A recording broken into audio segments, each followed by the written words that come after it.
Turturro and Alison Stewart. I figured he's going to be there. I was hoping he'd be there to see.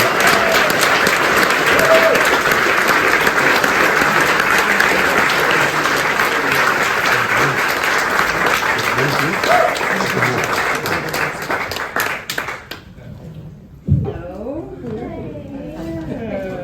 Nice to see you in real life, everybody. So John, I have a little bit of a roadmap. We can follow it. We'll try to follow it. If not, we'll just freestyle, you know? I thought we would take the first 15 minutes and we talk about your personal history with New York as it intersects with your love of history of New York. I'm going to have to put a time limit on Robert Moses' discussion. I know John will talk about that for a long time.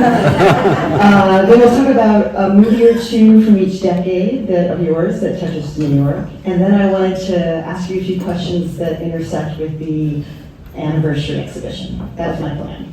Okay? All right. Born in Brooklyn, raised in Queens? Yes. Tell me you're from Brooklyn without telling me you're from Brooklyn. Well, I'm from Brooklyn now. I've lived in Brooklyn longer than I've lived anywhere else. But my mother was born in Brooklyn, and she was a proud Brooklynite.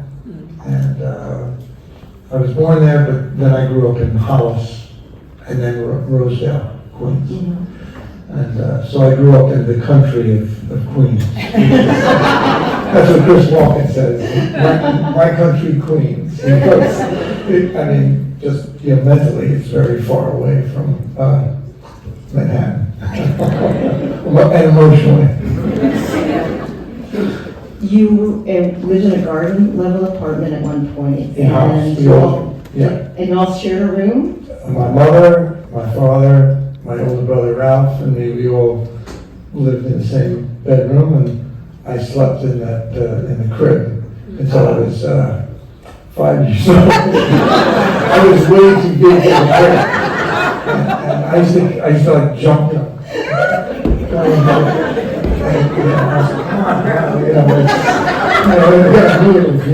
It was a garden apartment, and it was a very, very, very diverse neighborhood. And it was we just played in the street, basically, that's what we did. So, yeah. What's something from the way you grew up and how your parents raised you that really served you well in your career? I think that I wasn't in a homogeneous type of neighborhood where, there was a lot of people of all different colors and backgrounds. And I think that really helps for the first 5-6 years of your life. Mm-hmm. And then I moved to a neighborhood that was more predominantly Caucasian, and that was a big adjustment for me because it was a different kind of dynamic than I had experienced before. So it's just different when you know different kinds of people. And you can select friends from those different kinds of people. Yeah. And you're like, oh, well, this is my friend, and this person's a nerd, and this person's really boring, So you see right away, and I think that really definitely influenced me. And then I was, for junior high school, I was bussed out. I was bussed out of my neighborhood. And I went to, was 90% black junior high school in Springfield Gardens, junior high school 59. And that was right at the, 1968. That was the first day I went to school. Everyone had those buttons, because James Brown was very popular, and he was popular before and after, but they had "I'm black and I'm proud" button. And that was my first day of junior high school. Someone put it on me. I was quite tan at the time. And I was like, all right, I'll go with that, But that was interesting, because I was really a minority there, versus in Hollis, it was maybe 60-40, black-white, like that. So, but I think all those were big seminal experiences for me, and it was, that's when I fell in love with basketball and things like that. I was like, wow, all these kids played from Andrew Jackson. I had never seen basketball played like that. And so I think it definitely has influenced me as a person. So. Is it true, because, the internet, is it true Uh-oh. that you've never you weren't on a plane until you were 22 or 23? Yeah, that's right. The first time I went on a plane was to St. Louis to see my wife, Kathy Borowitz, in a play. Yeah, I think she was head of gala there. Yeah, that was the first time I was on a plane. Yeah. That's love. And then now I've traveled, Sure. all over the world many times, and but yeah, that was a big deal for me. Were you interested in life outside of your bubble? Yeah, absolutely. But And how did you get interested? by Theater? movies, Yeah. reading books, music. Yeah, absolutely. I mean, my father was born in Italy. He came here in 25 after the gates, basically when they closed the gates in 1924, when they put a number on every country, a program. There's a great book, The Garden Gate, that's about that. But my grandfather was caught in the middle of it, but he had a residency here. But until he could become a citizen, they couldn't come over until like he was 6 and a half, 7 years old, because they had a quota after that. So yeah. I was watching the Finding Your Roots with Henry Louis Gates Yeah. that you did. Yeah. Were you nervous about that at all?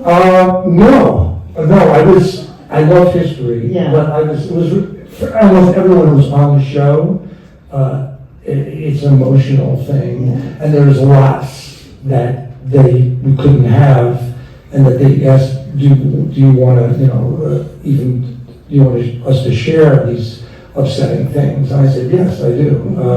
And I've stayed in contact, and we're quite, friendly through email. Mm-hmm. But it was really a fantastic experience for me, and I learned some things. Yes, you did. Yes, I did. Yeah. At one point, you said, "With my family, nothing surprises me." No, nothing surprises me. It just no, and but it got me interested, and I've done more research. We talked about it. I lost my grandmother to it was a botched abortion, and my mother wound up going to an orphanage, and so I've done a lot of research. I've always been interested in that subject matter because I kind of knew what had occurred, and I also saw what the result of that was. But I think it's a great show, and it was fantastic to be on it and learn all these different things that I had. My grandfather had so many different wives, and also, I never knew that he was married to a black woman. His third wife. Elder Deborah, and they called him Mr. Deborah. Yeah, and I just thought, I said, well, no one ever told me that. It was great. I mean, I love finding things out, even if it's surprising or painful or whatever. Yeah. Who in your family was the person who was the most supportive of you pursuing My mother. the arts? My mother was a really talented person, and I think, there were so many things she could do, and she never had an opportunity to do them. But she could paint, she could draw, she could sing, she could cook. She should have had a professional, career. And she used to make, wedding dresses. I used to help her, and I used to sometimes model because the dummy was too short. But my mother, I always saw how, she never really pushed me or anything, but her and all her girlfriends, I used to always eavesdrop on their conversations. I was going to make a documentary about her and a lot of her girlfriends, and I lost the money at the last moment years ago. But I think it opened my mind up to say, well, this is really where the power is in our families, and this is the glue that keeps us together. So yes, I mean, my father influenced me too, but my mother more so, I think. When you think back on history, what's a moment in history, a really big moment in history that shaped the way you think about the world? Well, I would think, watching the news, the assassination of JFK, all the civil rights, I think that was aired for the first time, watching all this, the Holocaust documentaries, because my father was in World War II. He could have been on the other side, because he came from Italy. And so I used to watch that with my mother and father, all those things. And there were discussions about it too. And sometimes with different points of view, within this, between them. I think just being able to be interested in other people or be compassionate to their dilemma and plight. And that's something that, that interests me, because there are a lot of people who don't have voices. Who in New York history would you spend a day with? In history, in all of history. Wow. And New York history specifically. In New York history? Yeah. Oh, that's hard. New York history, okay. I'm reading Robert Caro right now, so I put him up there. But there are so many people that I'd like to, I'd love to be in a room with a few writers that like Primo Levi and W.E.B. Du Bois together. I was thinking that'd be a good conversation. So I don't know. There's so many people I admire, whether they're musicians or writers. I would go towards. How about who in New York history would you like to give a piece of your mind to? What? Who in New York history would you like to give a piece of your mind to? Robert Moses. No? I was not mentioning A lot of other people too.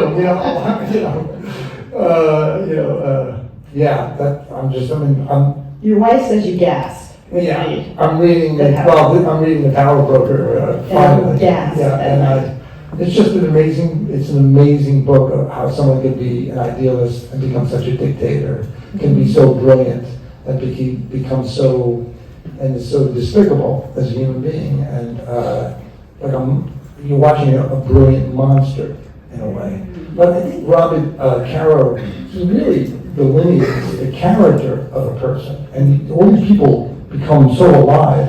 And he describes one thing of Moses when he's young in an argument, and he does something with his hand. It's like, no! He does like a 4-year-old. But the way he describes it, basically that's his whole character. He never wants to lose. And if he loses, then he has to get revenge on you and crush you. It's really impressive. It's like reading something that Shakespeare invented, but it's real, and it's beyond that, actually. What was your first New York stage play? My first New York stage play.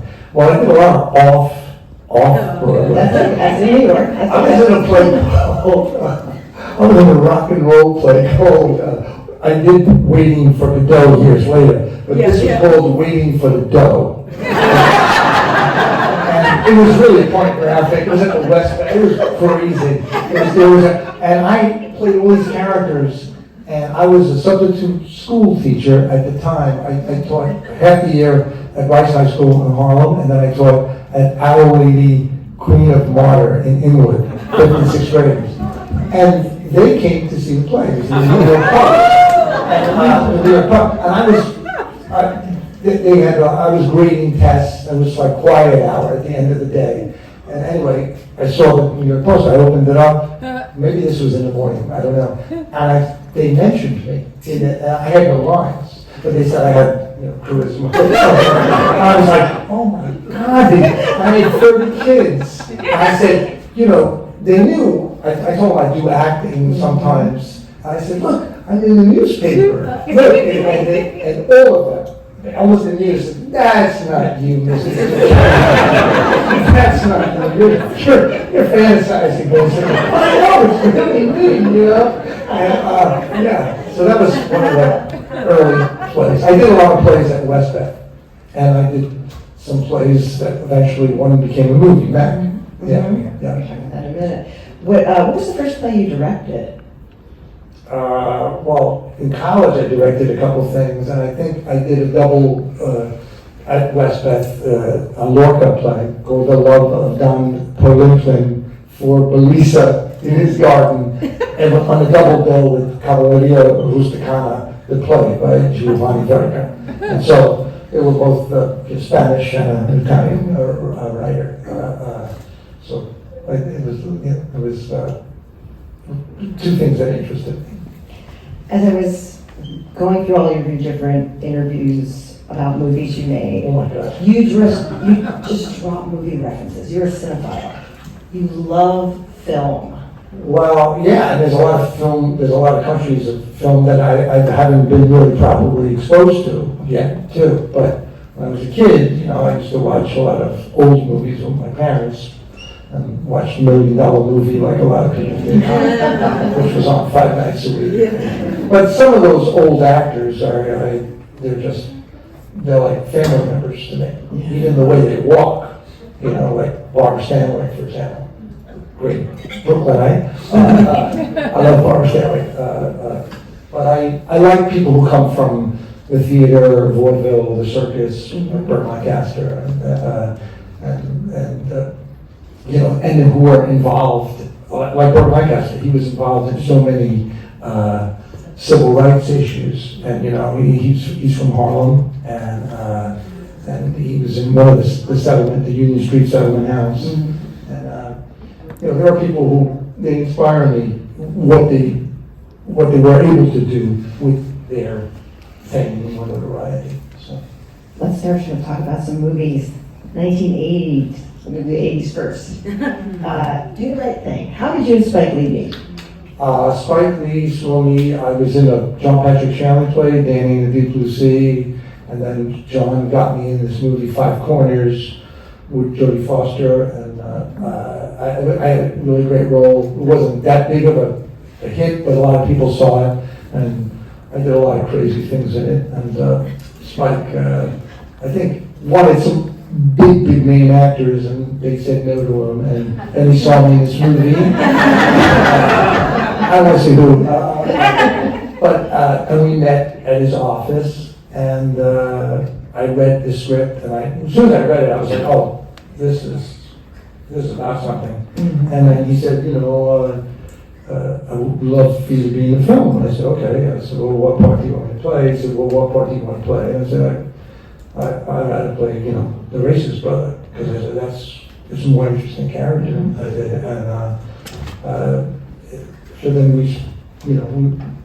really hit it off. He was very, very shy, and we got to know each other, and we, we're a few weeks apart. We're born a few weeks apart, and we just really, I don't know, just bonded in a very deep, like almost without talking about it too much. And I would bring him a lot of stuff. I shared a lot of things that he didn't know, and he was delighted. He was delighted. And Ernest Dickerson, who was a wonderful, wonderful guy. I worked with as a director with Thomas, who's Carter. And so it was a great group. We had lots of rehearsals, and you just, you knew it was exciting to make that movie. A lot of movies aren't exciting, but that movie was exciting to make. And there were also a lot of really beautiful people on set too. But it was, and we just, we have a really close friendship, and it's remained that way. I had Ruth Carter on my show, he said about 2 weeks ago, and she's won the Oscar for both Black Panthers. Right. And she did the costume for Do the Right Thing, and she said, Spike said, you gotta call John. John's got ideas. You gotta call John. Because she didn't sound like she said. So she said you had very specific ideas about what your character should wear. Oh yeah, because she didn't know like certain shops, and I said, listen, my mother makes. My mother wanted to be a dressmaker, have her own business. But I said, my mother knows. So she said, well, you go with your mother. My mother took me to a cuisine shop. And that culottes black outfit I had My mother told she said, that's what they wear. So you should show that to Ruth. And I showed it to Ruth, and Ruth was like dying. And she said, oh wow. And I had these real great Italian t-shirts from Italy, which were made differently, like the guinea t-shirts they call them. But they were made, you know, in Italy. It was different. And she was really, so yeah, and so Ruth, we always worked together. When we did Jungle Fever, we decided, because I had so much hair from Martin Fink, that would make like this, Larry Cherry was the haircut, he made like a poodle haircut. And we had these really soft outfits. So it was like my hair was soft, and my sweaters were soft, and my pants were baggy. So we collaborated, you know, a bunch of times. You've made more than 9 movies with Spike? 9? Yeah, I mean, I've done a lot of cameos, but I've done like maybe 4 or 5 movies where I had, you know, the Clockers I had a bigger role, but a lot of it got cut, so, because it was just too long. But I still like making it, you know. But sometimes he asks me to come and, you know, give a blessing. I'd love to do something, you know, meaty again, it's like, yeah, I would. What's something that he does as a director, and does specifically for you to help you in your performance, that you haven't experienced with other people? He gives you your head, you know, he gives you agency. You know, he allows you to contribute. And some directors talk the talk, but they don't walk the talk. And he doesn't. He's delighted when you come up with things. And we also did a lot of improvisation, rehearsals, and then we would incorporate it. But he loves when you can come up with something that's physical and, you know, like, you know, we had a scene Do the Right Thing where we were talking, and I said, this thing doesn't really work. You know, my brother, he said, well, you know, I said, you have brothers, what do you do? He goes, well, we fight. I said, yes.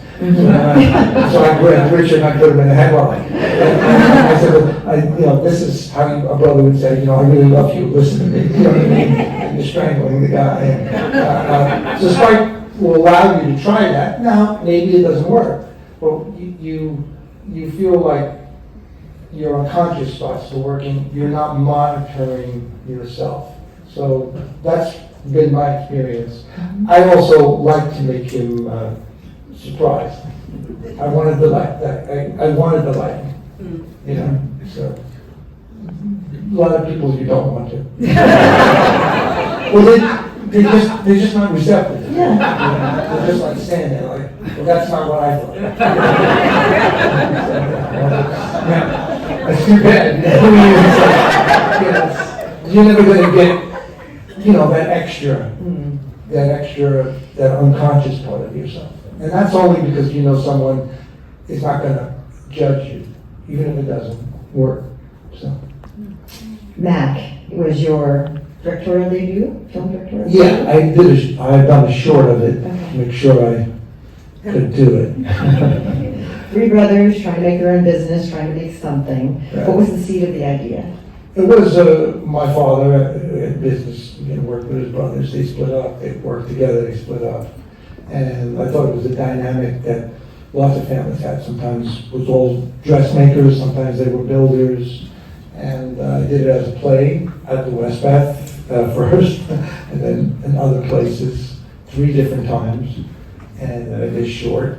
And it was hard because I think now people are talking about all this stuff now being, you know, pigeonholed, stereotyped, ghettoized. But, you know, if you look a certain way or whatever, in the movie business, maybe not in the theater, you know, if you're either on the edge or you're a bad person or whatever, and because it wasn't about that. It was about people who actually were building things and how difficult it is. It was not easy to do, and I really wanted to do it. And I'm very, you know, that's a big part of my life growing up, watching that film. It's a very raw film, but I know lots of people who have really responded, you know, in a visceral way to it, and you know, that really kind of marked me. Said, just keep pursuing what interests you. Yeah. What do you like about directing? I I like being able to tell a story that you want to tell. That's basic. And maybe working with people that you really like and giving an opportunity to people that you really like. The stress of it is tremendous. It's tremendous. And if you don't do like a genre-oriented thing, if you try to do something that you think is really essential or part of the world, it's a harder thing to a road to navigate. And you're going to get beat up, and criticized. But if it means a lot to you, then it's worth it. Barton Fink was shot in about 8 weeks. 9 weeks. 9 weeks. 45 days. Who's counting? Is that a short shoot to you or a long shoot to you? That's a perfect size shoot. 9 weeks. There was sometimes 1 actor, 2 actors, sometimes 3 actors. It couldn't have been, Once again, I have a rarely, like a shorthand with Joel and Ethan, and we have a wonderful, camaraderie and exchange of ideas. But it was a very creative experience, especially how high my hair grew. So it was 10 centimeters.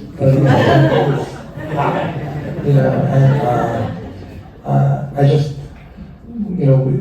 we kept making the movie, and I was thinking, well, who's ever going to see this movie? It's such a strange movie.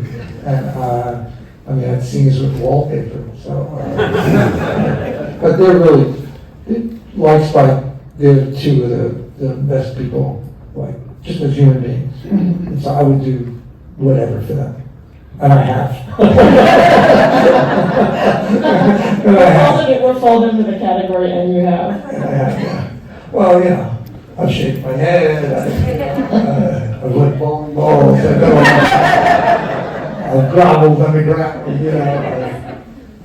And for certain people, I'll go the whole hog, I really, it's more like when you have a friend in 2nd grade and you want to do something to make them laugh, or to make them happy, or delight them, and that is an aspect of working with directors.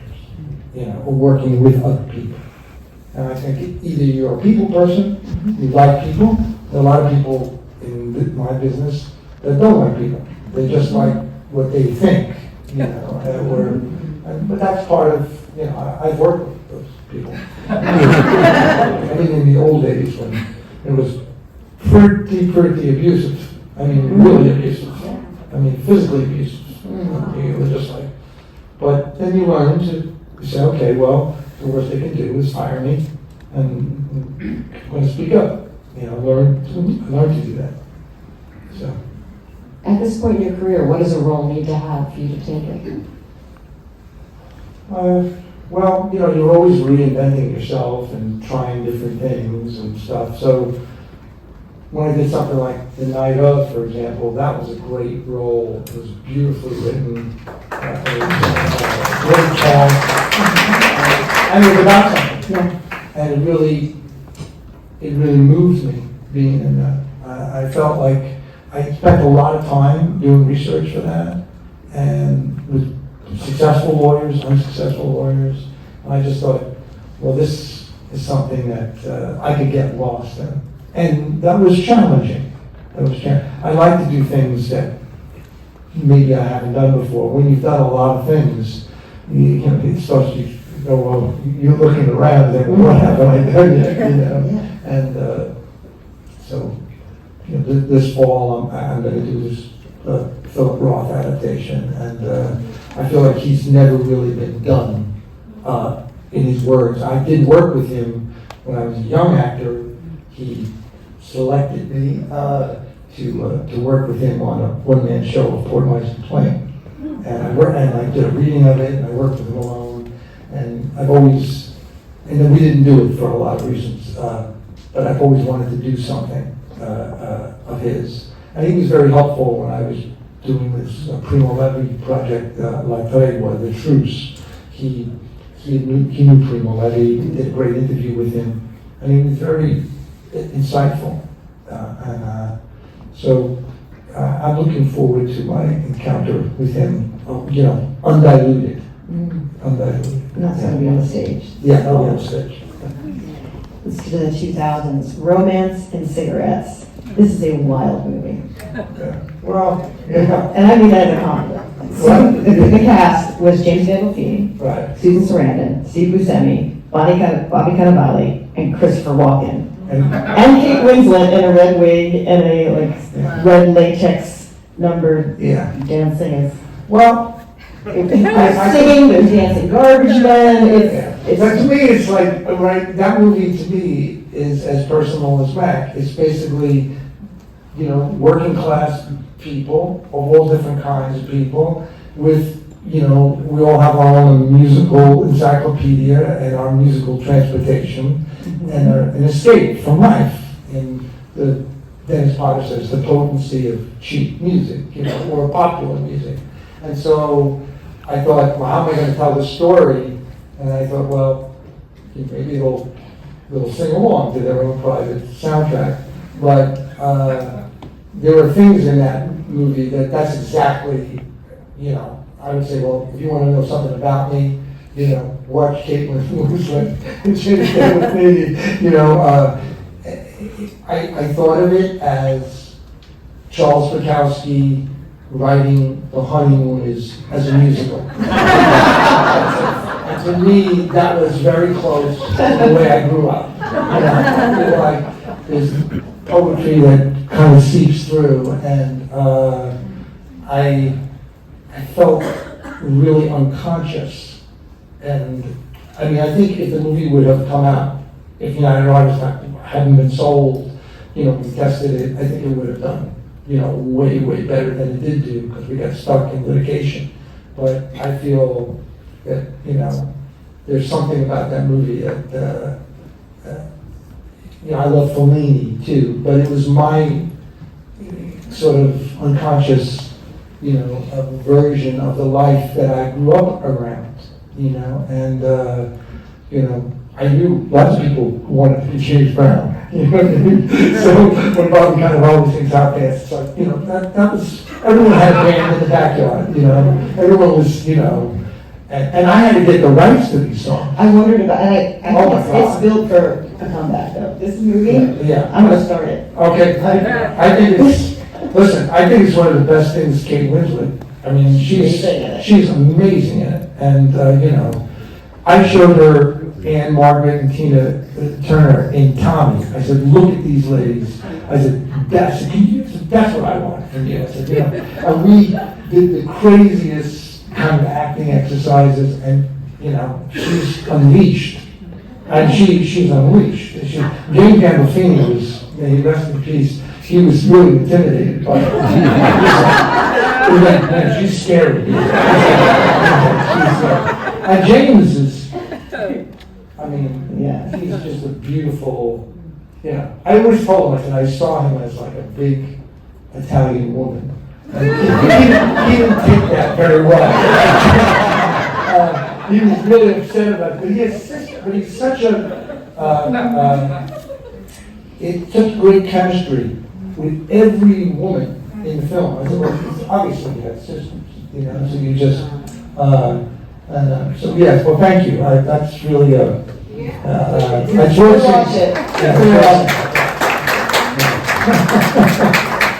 And let's talk about the 2010s. Last time, I think when you were on my show, we were talking about Gloria Bell right. with Julianne Moore, and you play this kind of unimpressive boyfriend. Yeah, right. Named Arnold. Yes, I know. What was it about this unappealing man that you Listen, I wanted to work with the director, and I thought it was a fantastic woman's story, and it was really about his mother. And the original one is fantastic. I love the original one. And I thought, you know what?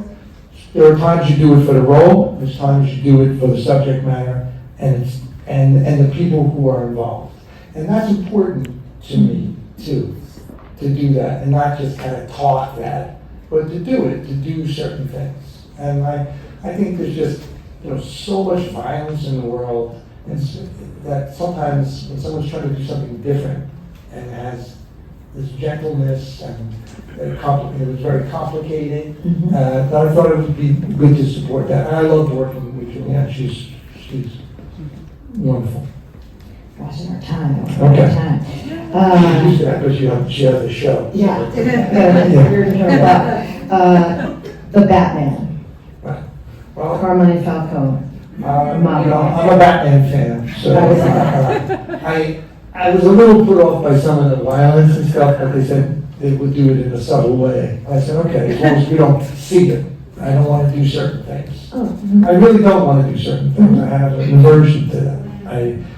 If you've seen certain things in real life, I don't want to do certain things. I just feel like, but I think it turned out, really, really well overall, and it was sort of a scary character, but it's kind of subtle. And I got to work with Zoe and Robin, and I liked them very much. I was going to ask, what kind of questions do you ask when you get approached for something that big, which is kind of part of a machine? Yeah, it's part of a machine, but I was like, you know what, I'm not putting my hands on, unless I'm in a battle, because I'm not going to put my hands on a woman. I don't want to do that, And then, of course, again, he fights with his illegitimate daughter or whatever, but, you have to kind of feel how it makes you feel as a person, and you want to put certain things in the world. I know it's, make believe and stuff, but it still means something to you, when you do it, so.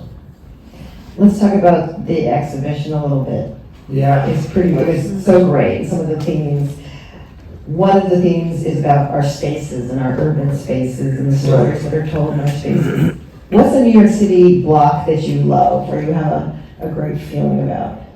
Well, I love a lot of the blocks, in the West Village, in the East Village too, because that's where my relatives came through. I love the Brooklyn Bridge, love the book about the Brooklyn Bridge. I like to see downtown the things that remain, because so much of it has been razed and knocked down, and to see a little history. And I think the way history is taught, now there's all these ridiculous conversations. It should be one thing, that history should be an expansive, living subject matter that keeps expanding and not shrinking and not doing a reductive version of and this it's informative to help you live your life or be a parent, and so there are a lot of those little things. I miss a lot of the old movie theaters that I used to go to, and little theaters. One theater that I loved, and I loved it so much, was the ridiculous theater that Charles Ludlam had in Sheridan Square. And I used to go there, and I would giggle before the show started. And Charles Ludlam was a genius. And I just was like, I never saw someone who made me, I felt like he was tickling me when I went into the theater. And so there were a lot of these little playhouses that I could afford with no money to go walk in for a couple bucks and go see a play. So I miss some of those. I still search for them sometimes. And there were so many theaters in New York at one time.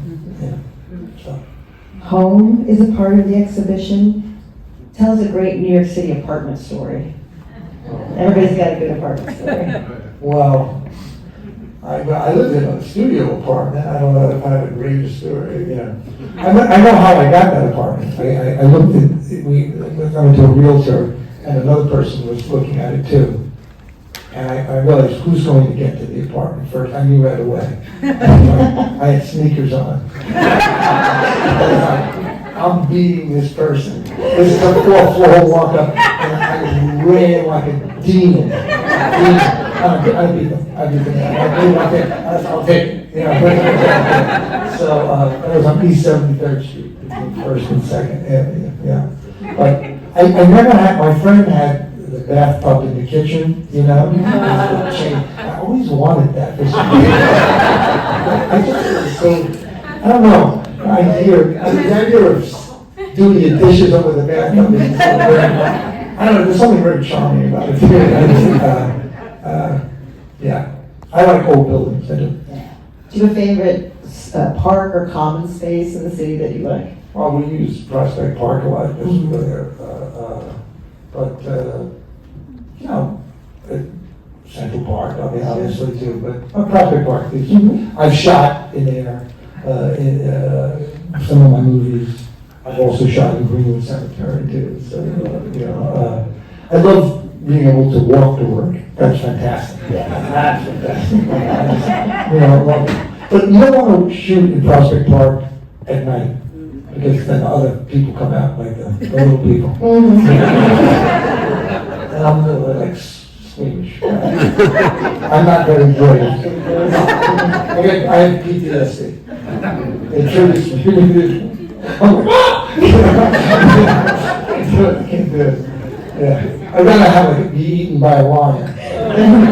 Much rather. Gratitude, come back. Do you have a New York moment on film you love, you think about? A New York moment on film, you mean films that I grew up watching? Well, certainly Sweet Smell of Success, that comes to my mind. On the Waterfront was really shot in New Jersey, but I always, you know, I mean, definitely Sidney Lumet comes up a lot of his movies that just, they really captured, you know, New York in all the different boroughs.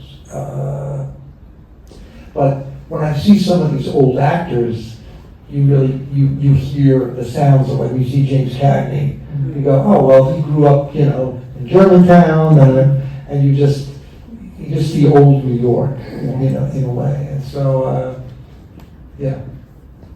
I don't know if I answered your question. Great answer. This is a little bit, probably not too much of a downer question, I don't think it is. Maybe, I don't know. Were you confident New York was going to come back after the pandemic? You think about, let's say, fall of 2020. Well, New York is always changing, and it's like as we grow older, we just go, it's another adjustment to make. But it was surreal. I mean, to see Central Park South empty, I had to go get a root canal right at the beginning, and I had come back from London because I was doing Batman, and they stopped. And I went up there, and I was like, there was no one on Central Park South. I went up, and there was no one in his office. And then when he was giving me the needle, he's a great guy, Dr. Harris. I was thinking, I said, well, if he has a heart attack, I said, there's no secretary.